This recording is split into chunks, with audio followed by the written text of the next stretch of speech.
sad, or angry, or even furious, or maybe feeling guilty,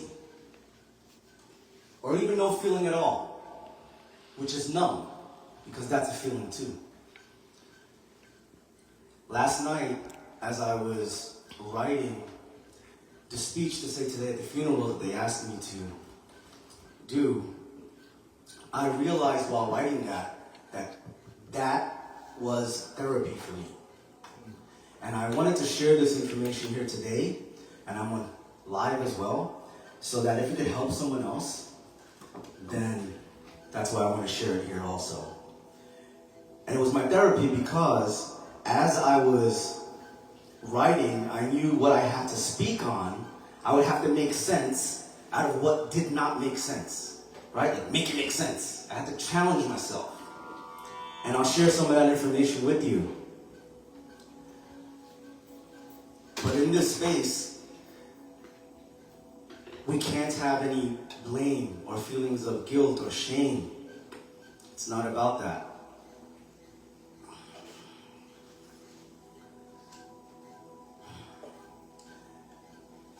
You know, we never know what someone's going through, right? So even when I'm driving on the road, those that drive with me sometimes get mad because I'm so cool, calm, and collective. I don't even get road rage at people because you never know what's going on with someone, right? You can't judge a book by its cover.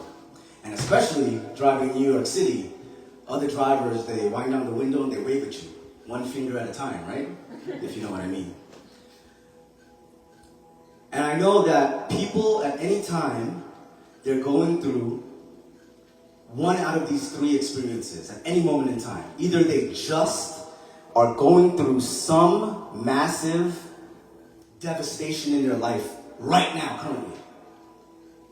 But if they're not that, then they're number two, they just got out of some major devastation in their life, right? But if there is not in one or two of those scenarios, then guess what? You better buckle up. Because that means a major devastation is on the way, right? So people are always going through these three phases of devastation, and that's why we always have to be kind to each other anyway, regardless. And as I started writing, I realized, how did my brother here get hundreds of people to come to this wake house every day? Get hundreds of people in the funeral home, get hundreds of people outside the funeral parlor, have hundreds on the live stream today on Zoom, have thousands that will watch this on the replay, what happened earlier today.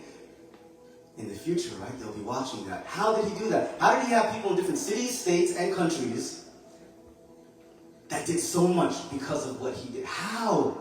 I started thinking, and I came to a conclusion. But first, was it because he was so young? No. Our community does support that. If there's a tragedy to someone young, they come out and support, but it's a stranger to them, right? So it wasn't that. Is it because he has good parents? No. He has great parents. But that's not why people came out. They didn't do it because of a favor to the family. No. What amazed me here was if I was to ask everyone in the funeral congregation today and say, hold up your hand if you had a personal connection and relationship with my brother, how many hands would have went up? Right? I've never seen that. Where else have you ever seen someone of that age have that much of a massive impact that connected with people so much? And here's the formula I came up with why. They say that when one of your senses is broken, for lack of a better word, then the others are heightened, right? So, and respectfully, we're all broken in some way, right? Some more than others, right? But my brother here was broken in certain parts of him, right? And because of that brokenness, he was actually more evolved. Because it's scientifically and medically proven that the more broken or wounded we are, is the more that we develop.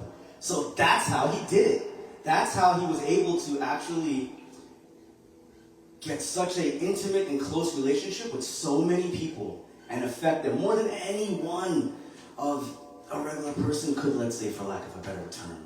Right? He was able to get that way quick because people that are wounded or broken, this is scientifically proven, they can form and have more connection and compassion and sympathy for someone else because of what they're going through. And that was his superpower, if you will. So if you ask me what my brother's superpower was, I would say that because he was broken. How many people would go and make a public platform to show their biggest vulnerability and put a spotlight on it, and then use it as a platform to find others that have the same issues that he's going through so he can help them too? If that's not bravery, then I don't know what's more brave than that action right there. So the more and more research I did, is the more and more I respect him. And I see how brave he is. And I realize that the broken are more evolved. The broken are more, what? Evolved. Evolved. Thank you. That's all. Thank you. Well done. Well said. You couldn't have put it better.